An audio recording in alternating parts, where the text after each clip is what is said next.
Okay, my beloved calculus class, I'm making this video because I care so much about you. In fact, I would even say I love you. I won't specify what kind of love. I suppose like that brotherly love, like the city of Philadelphia or something like that. You know how that works. So, I'm not in love with you, definitely not. But I do love you. You guys are pretty special. So I'm making a video for you over the study guide answer key. And so this should help clarify any questions. This can be playing in the background. I know you want to hear my voice anyway. And if you need to turn down the volume or you need to scroll back or whatever, so be it.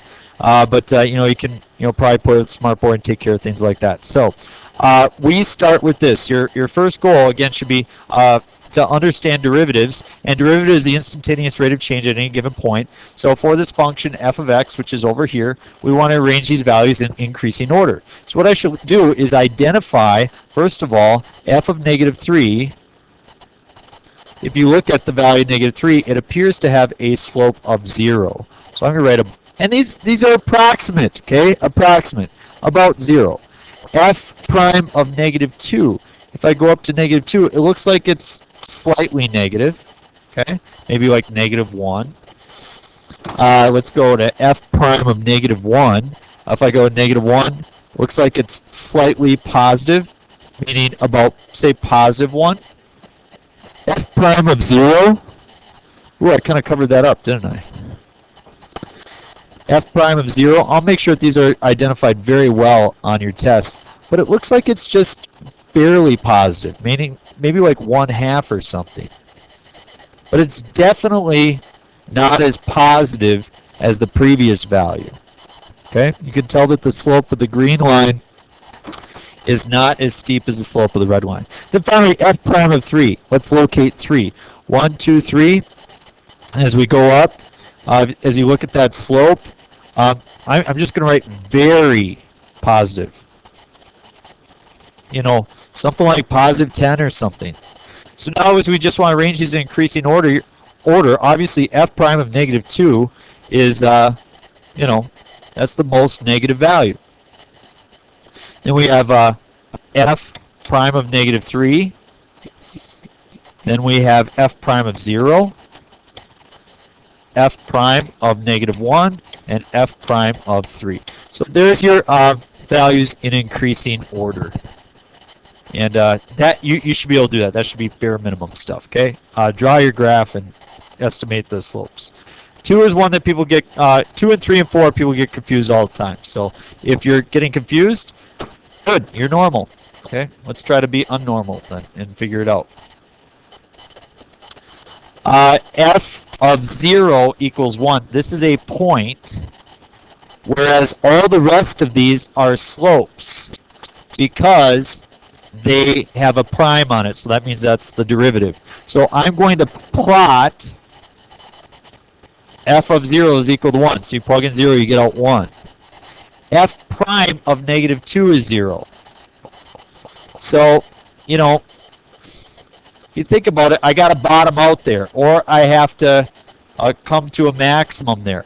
I'm going to choose the lower one because it says that f prime of 1 is 0, or it's positive. So as I circled the wrong one. F prime of 0 is positive. So I know that as I pass through that point, I got to have a positive slope, and I do. And then f prime of 1 is 0, so when I get to 1, I'm going to maximum out. So you can tell, again, slope of 0 there, positive slope there, 0 slope there, and I pass through that point of 0, 1. So that would be a graph that would satisfy. Now there are an infinite number of graphs that would give you that, but that's just one, and I think it's probably the most common one that people come up with. Okay, by definition, derivatives are rates of change. Derivative implies rate of change.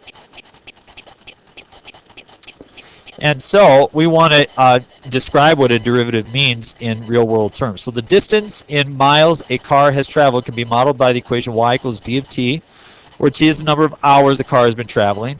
So distance is changing. with respect to time, or miles per hour. I hope that you understand that that's a rate, and that's what we're trying to look for here, is to describe it. So describe in plain terms what d prime of t means. It's the rate at which the distance is changing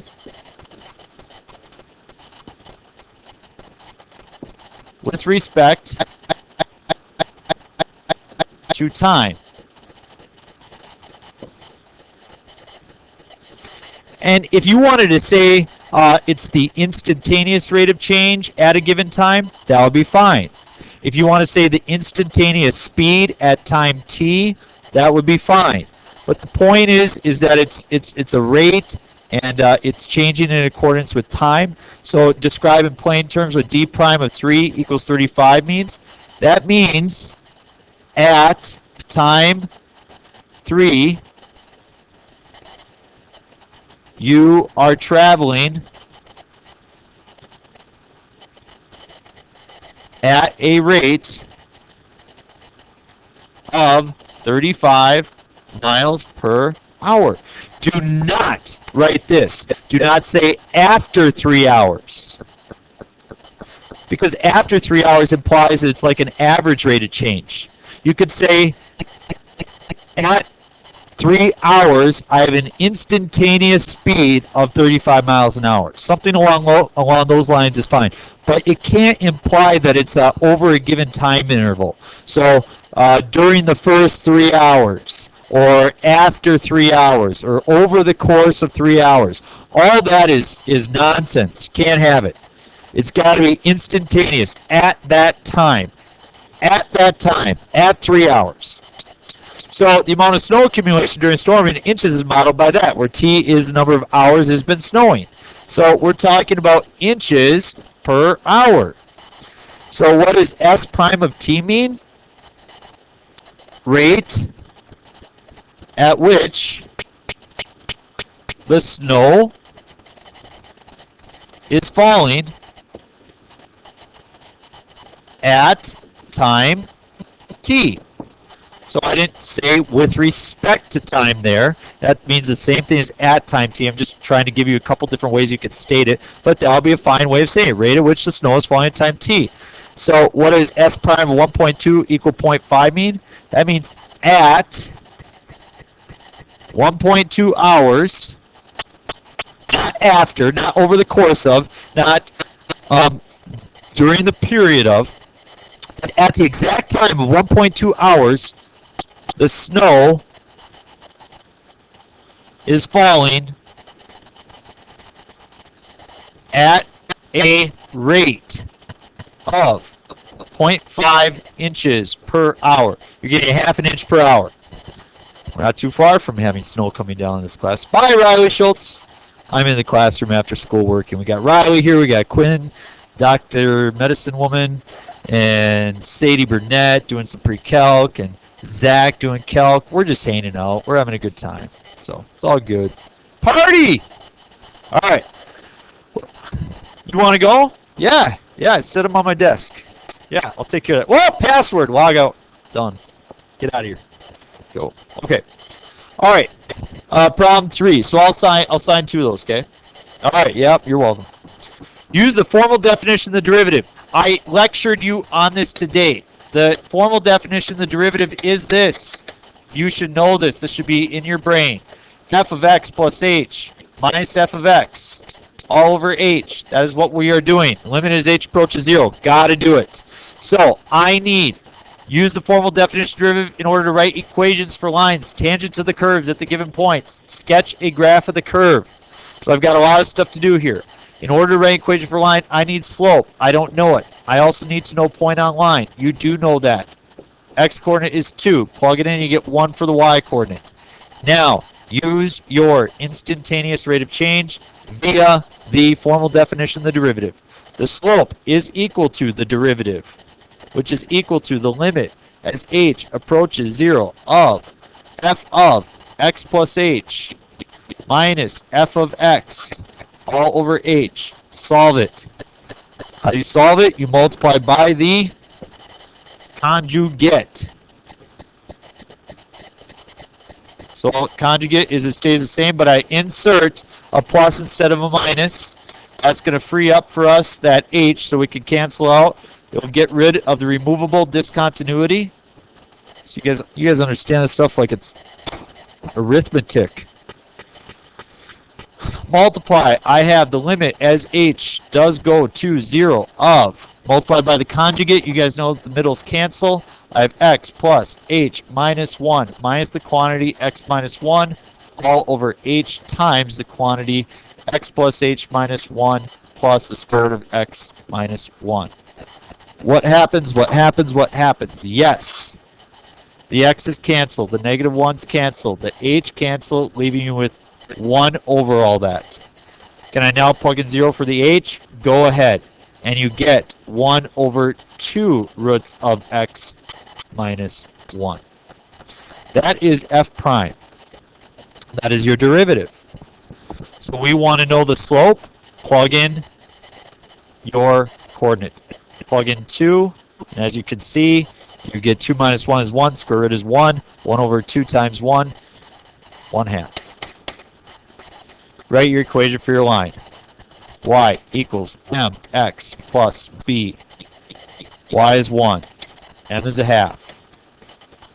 X is 2 plus b. So 1 equals 1 plus b. So 0 is equal to b. So this is just an equation. Y equals 1/2 x. Beautiful! The instructions say to sketch a graph. You should probably do that, people. Sketch your graph. If you want all the points, you should do that.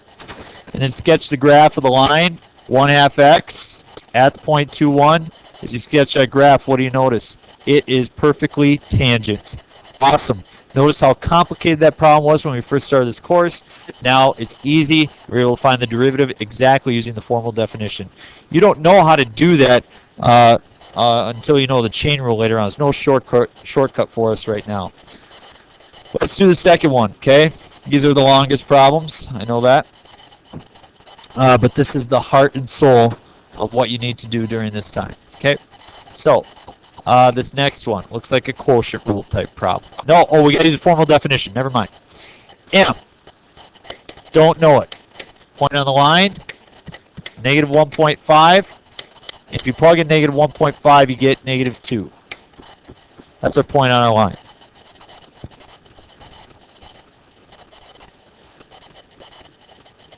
Yes. Okay. Go to work. Limit h goes to 0 of f of x plus h minus f of x all over h equals the limit as h approaches 0. You have to find common denominators. Common denominator is multiply top and bottom by x plus 1. Check the answer key if you have questions here. X plus h plus 1. X plus h plus 1. Whoa. Other way around, right? Yeah, that was stupid me. Stupid me. Alright, so it's the other way around. So we've got the limit as h goes to 0 of x plus 1 minus the quantity x plus h plus 1 all over x plus 1 times x plus h plus 1 all over h over 1. Well, that's not bad. The limit is h goes to 0 of, you can see that your x's cancel, your 1's cancel, you're left with the negative h on top, over x plus 1 times x plus h plus 1. You divide that by h over 1. Multiply by the reciprocal, 1 over h. You see the h's cancel. Plug in your 0. You get negative 1 over x plus 1, that quantity squared. That's your derivative. Use the derivative to find your slope. If I plug in my x value into my derivative, I get 0.5 squared, which is 1/4. Negative 1 divided by 1/4 is negative 4. So y equals mx plus b. Y value is negative 2. M is negative 4. X is negative 3/2 plus b. So that's negative 2 equals positive 6 plus b. Subtract your 6, negative 8 is b. So y equals negative 4x minus 8. Well, if we sketch this graph, 1 over x plus 1, that is a vertical asymptote at x equals negative 1. You guys know that. This is just shifted over 1 unit. Okay. It's got this horizontal asymptote as well.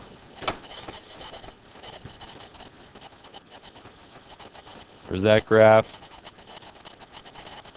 There's that graph. And if you graph negative 4x minus 8, you got a y-intercept of negative 8, up 4 over 1, up 4 over 1. As you sketch that graph, now I didn't draw it perfectly, but you could tell at the point of, I'll draw this point in red, at the point of negative 3/2, negative 2, that's, that's where it should touch tangent. So if I drew the graph perfectly, that's where it touch. Beautiful. Got it. Normal definition of the derivative. Slopes of tangent lines. You guys got it. We practiced that many times. Check the answer keys if you have questions. Now, I know that this next part, number 6, looks different on your study guide because I actually wrote the graphs in the wrong spot. My apologies. But you're just going to do the same thing here. We look at this graph. Derivative is positive, positive, positive. Oh, it's 0 right there. Then it's negative, negative, negative. Oh, it's 0 there. Then it's positive, positive, positive, positive. You can now graph it. It's going to have a value of 0 at negative 4 because you see the value of negative 4 right there. It's going to have another, looks like negative 1. It's going to have another 0. It's negative in between. It's positive on the outsides. As you notice, you have a positive parabola, which is 1 degree lower than a positive cubic. So that's one way to check your answer. You can see the next one, you got a negative 4th degree, so you should come up with a negative 3rd degree. Again, positive, positive, positive, positive, positive. Oh, 0, negative, negative, negative. Oh, 0, positive, positive, positive. Oh, 0, negative, negative, negative, negative, yada, yada, yada. So I'm going to plot my zeros. I'm going to have zeros at negative 4. Got another one at negative 2. Got another one at 3. And it's going to be positive. The slope's not positive of the derivative, but the derivative itself is above the x-axis. And dips down for just a little bit. And so it's negative between negative 4 and negative 2. And it comes up and stays positive. And it's negative after positive 3, which is identical to what my graph has. Don't start thinking about the slopes of the derivatives. Some people will look at this and be like, oh, but I'm going down. Oh, I'm going down. Don't think about that. You're taking the derivative of the derivative. You start thinking like that, you're doing double derivatives, and we're not to that yet. Yes, there's a time where you're going to look at that, but don't think that way. Don't make it too complicated.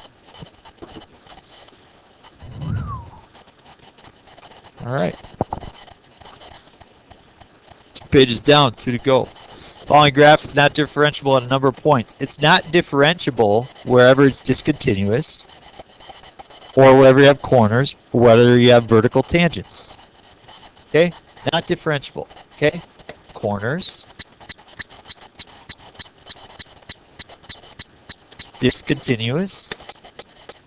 Or vertical tangents. So first identify the points where it is not continuous. Well, it's not continuous at negative 1. It's not continuous at 0. It's not continuous at 2. And it's not continuous at 3. Why is it not continuous at negative 1? You have what we call a jump. or the limit does not exist. However you'd like to describe it is fine. How about it's 0? Well, there you have a removable discontinuity. Or if you'd like to say that the limit does not equal f of 0, so the limit as x approaches 0 is not the same as f of 0. That's another way to state it. For 2, you have an infinite discontinuity. In this case, f of 2 does not exist. You can't plug it in and get a value. And for the last one, number 3, again, you have an infinite discontinuity. And again, f of 3 does not exist in that scenario. So I don't care which reasoning you give. Any one is fine. If it's not continuous, it's not differentiable either. So all of these values have to be included down below. What am I going to add to that list? Anywhere where there's corners, discontinuities, that's already in there, and vertical tangents. So I've already done the discontinuities, so let's look for the corners. We got a corner there, and you got a corner there. So I got 2 corners. I have no vertical tangents. So you don't have a spot where the graph goes directly up like that or something like that. I'll make it clear on the test if we have something like that. But you don't have any vertical tangents here. So we just need to add the point -2 and 1. Okay? So -2, -1, 0, 1, 2, and 3. Corner. Discontinuous. Discontinuous. Corner. Discontinuous. Discontinuous. Okay? That's all you gotta do. Don't let that one confuse you.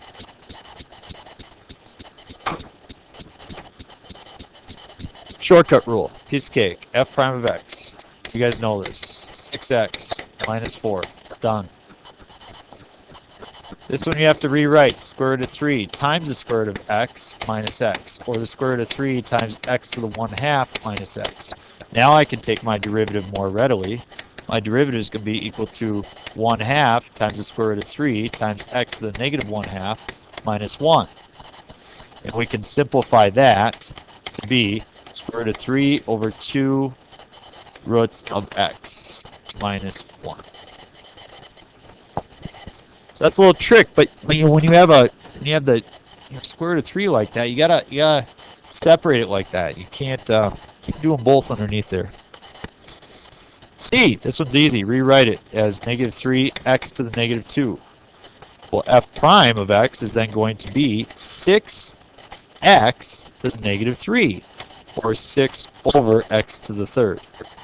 So rewrite it and go to work. Right?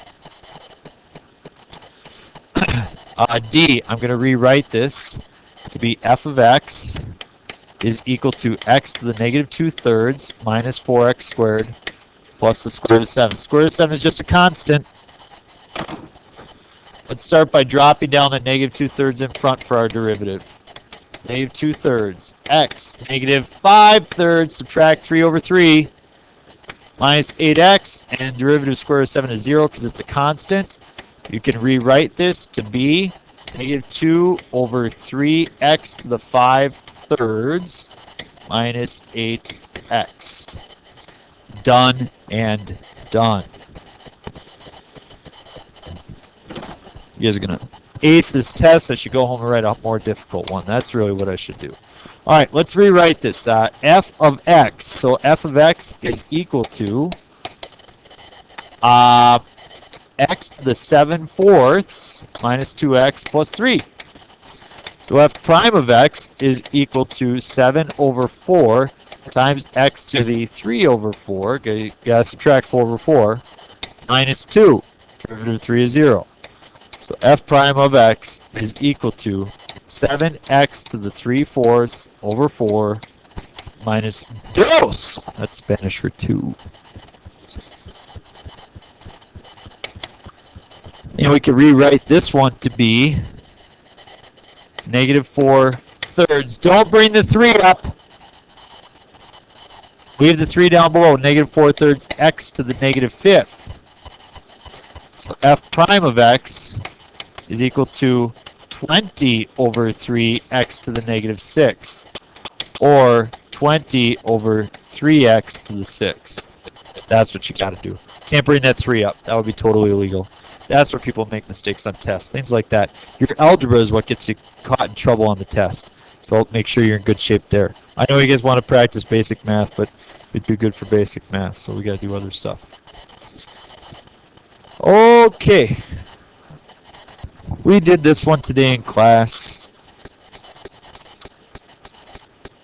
Quotient rule says f prime g minus g prime f over g squared. Got to know that for the test. Product rule says f prime g plus g prime f. Got to know that for the test. We're going to do this two ways. First, we're going to make a quotient rule. Then we're going to use a polynomial, so on and so forth. Piece of cake. You guys got it. Quotient rule, derivative of the top. 2x minus 2 times the bottom left alone. Minus the derivative of the bottom is 1 times the top left alone. All over the bottom squared. You do that, you get 2x squared minus 2x minus x squared plus 2x. All over x squared. 2x's cancel. You get x squared over x squared, which equals 1. So that's where we should come up with the next one. If you raise a polynomial, notice that you could take this and divide an x out of each one. You get x minus 2. Take the derivative, you get 1. See? A lot easier that way. But you want to verify that they're the same. Product rule. Derivative of the front is 6x. Times the second part left alone, so 2x plus 3. Plus, derivative of the back half is 2 times the front part, 3x squared. Well, that's 12x squared plus 18x plus 6x squared, or 18x squared plus 18x. That's the derivative. If we write it like a polynomial, we would have 6x to the third plus 9x squared. Now take the derivative of that. 18x squared plus 18x. What do you notice? It's the same as the top. It's exactly what we're supposed to do. 10. This should be easy. Given f of 2 is 3, f prime of 2 is 5, g of 2 is negative 1, g of prime of 2 is 8. Please find the following. If you want to subtract them, you just take f prime of 2 minus g prime of 2. So that's 5 minus 8. Negative 3. I want add them. 5 plus 8. 13. But if you're going to multiply them, you got to do f prime times g plus g prime times f. Well, f prime is 5. But g of 2, negative 1. G prime is 8. But f of 2 is 3. Negative 5 plus 24 is 19. Quotient rule, f prime g minus g prime f, g squared. So remember, the top is just about the same as this. You know, what we did here is just going to be a minus. So the top will be negative 5 minus 24. It'll be divided by g squared. Now, g is negative 1, so g squared would be positive 1. So you get negative 29.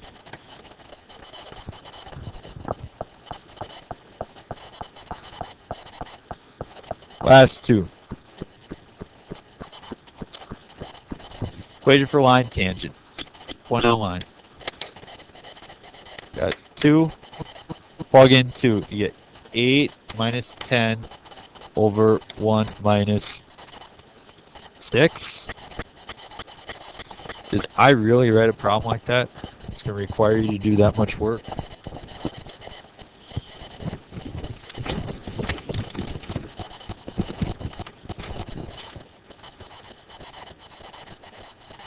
Yeah, I did. Let's do it. -2 over -5, or 2/5. That's your y value. We need to find slope. In order to find slope, we got to find the derivative. F prime, we do the quotient rule. Quotient rule, derivative of the top. 3x squared minus 5 times the bottom left alone, minus the derivative of the bottom, -3 times the top left alone. X to the third minus 5x all over the bottom squared. In order to find the derivative at 2, I plug in 2 for x,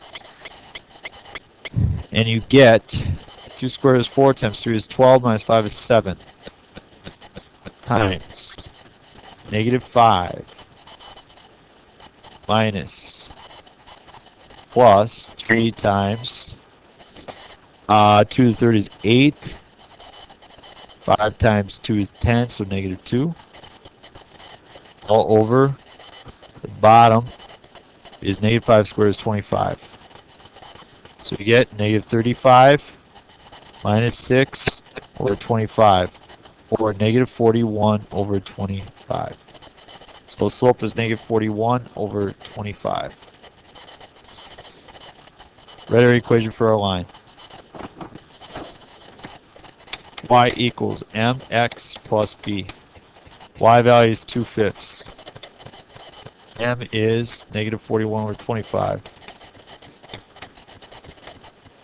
X is 2 plus B.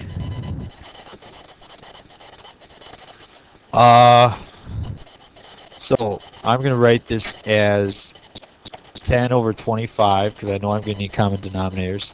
It's -81 over 25 plus B. Add the 81 25ths, you get 91 over 25 is equal to B. So Y equals -41 over 25 X plus 91 25ths.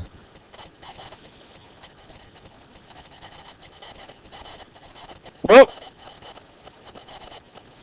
What's 2 times 41? Not 81, but 82. 92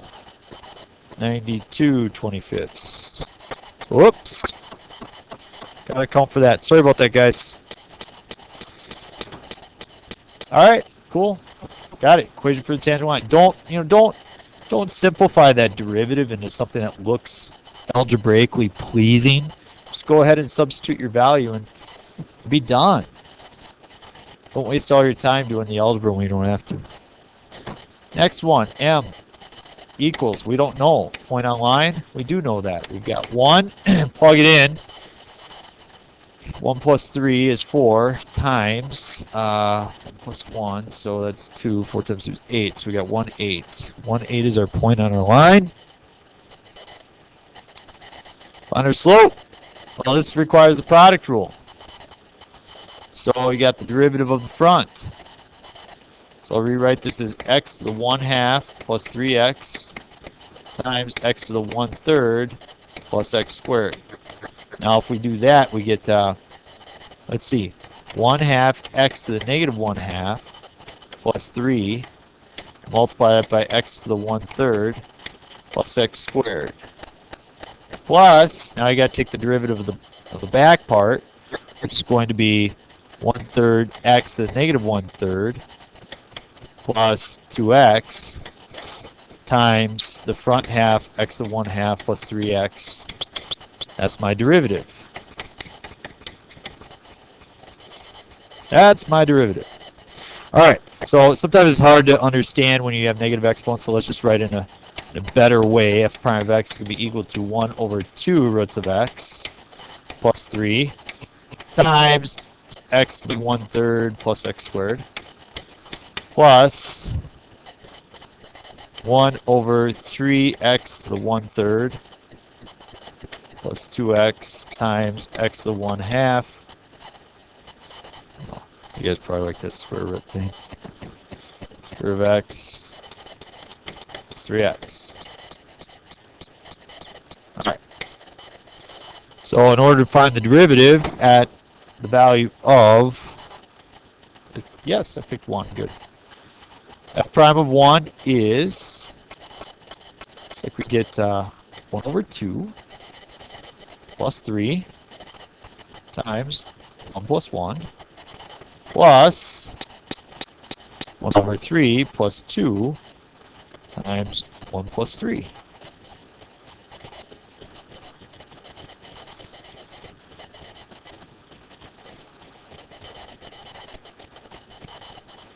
So let's do that.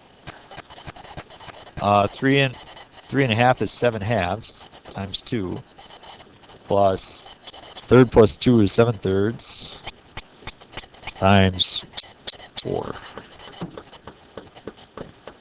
So we got 7 plus 28 thirds, or 21 thirds plus 28 thirds is 49 thirds. That's your slope.